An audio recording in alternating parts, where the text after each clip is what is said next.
নতুন একটি রেসিপি নিয়ে মাই হোম কিচেনে সবাইকে স্বাগত। গরম ভাতের সাথে বা রুটির সাথে মাশরুম কষা একবার এইভাবে খেয়ে দেখুন, খেতে কিন্তু ভীষণই ভালো লাগে। তাহলে দেখে নেওয়া যাক আজকের এই রেসিপিটি। সম্পূর্ণ রেসিপিটি দেখার পর ভালো লাগলে লাইক, শেয়ার আর সাবস্ক্রাইব করার অনুরোধ রইল। রান্নার জন্য আমি 2 বক্স বাটন মাশরুম নিয়ে নিয়েছি। মাশরুমগুলো একটা বাটিতে ঢেলে নেব। মাশরুমের গায়ে প্রচুর পরিমাণে ময়লা থাকে, তাই জলে ভালো করে মাশরুমগুলোকে ধুয়ে নেব। মাশরুমগুলোকে খুব ভালো করে জলে ধুয়ে নিয়েছি। একটু ছোট টুকরো করে কেটে নেব। আমি খুব ছোট ছোট টুকরো করছি না, আপনারা চাইলে ছোট টুকরো করে কেটে নিতে পারেন।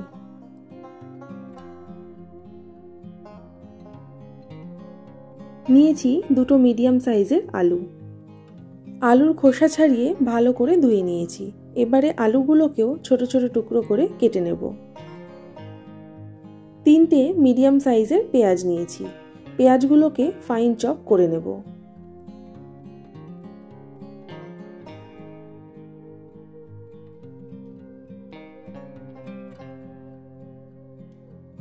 একটা মিডিয়াম সাইজের টমেটো নিয়েছি। টমেটোটাকেও ফাইন চপ করে নেব।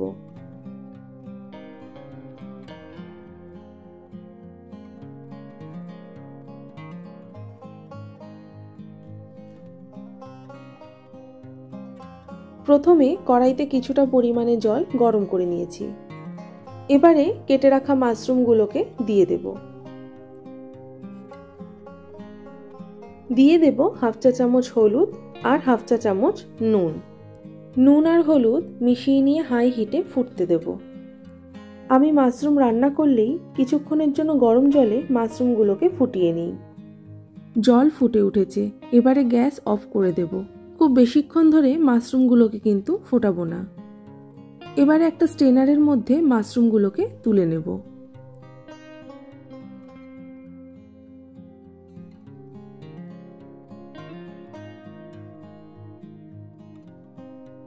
কড়াই ভালো করে গরম করে নিয়ে দিয়ে দিলাম সর্ষের তেল।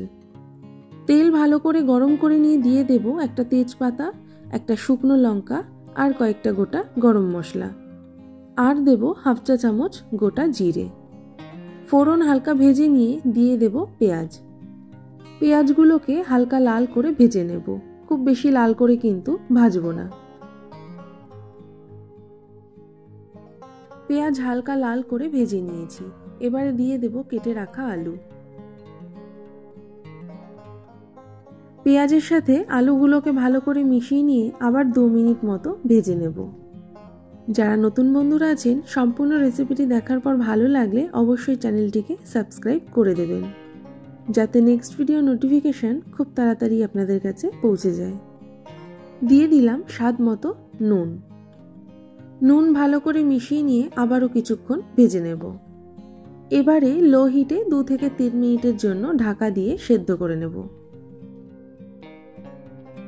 মশলার জন্য নিয়েছি 1 ইঞ্চ মতো আদার টুকরো, 7 থেকে 8টা ছোট সাইজের রসুনের কোয়া আর 4টে কাঁচা লঙ্কা। আদা, রসুন আর কাঁচা লঙ্কার পেস্ট বানিয়ে নেব।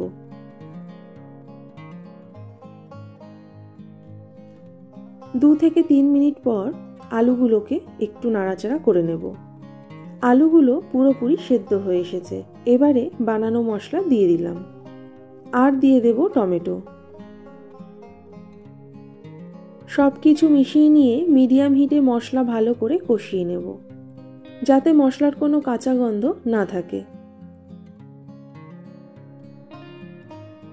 মশলা ভালো করে কষিয়ে নিয়েছি।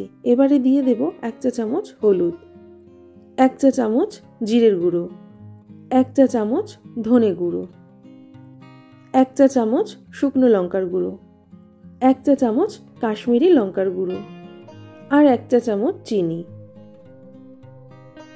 সব মশলা মিশিয়ে নিয়ে লো হিটে আবারও 2 মিনিট মতো কষিয়ে নেব, যতক্ষণ না মশলা থেকে তেল ছেড়ে আসে। মশলা ভালো করে কষিয়ে নিয়েছি। এবারে দিয়ে দেব মাশরুম। আলু আর মশলার সাথে মাশরুম ভালো করে মিশিয়ে নেব। মাশরুম ভালো করে মিশিয়ে নিয়ে লো হিটে 2 থেকে 3 মিনিটের জন্য ঢাকা দিয়ে রাখবো।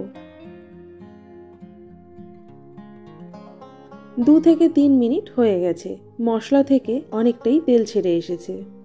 এবারে মাশরুমগুলোকে একটু নাড়াচাড়া করে নিলাম। দিয়ে দেব সামান্য পরিমাণে জল। জল মিশিয়ে নিয়ে আবার 1 মিনিট মতো রান্না হতে দেব, যাতে জল হালকা শুকিয়ে আসে। জল অল্প শুকিয়ে এসেছে, এবারে দিয়ে দেব হাফ চা চামচ গরম মশলার গুঁড়ো। গরম মশলার গুঁড়ো ভালো করে মিশিয়ে নিয়ে গ্যাস অফ করে দেব।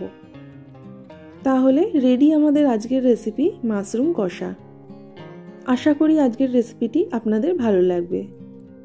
ভালো লাগলে অবশ্যই এইভাবে একবার ট্রাই করে দেখবেন আর কমেন্টে জানাতে কিন্তু একদমই ভুলবেন না। তাহলে আবার চলে আসবো অন্য কোনো দিন অন্য কোনো রেসিপি নিয়ে।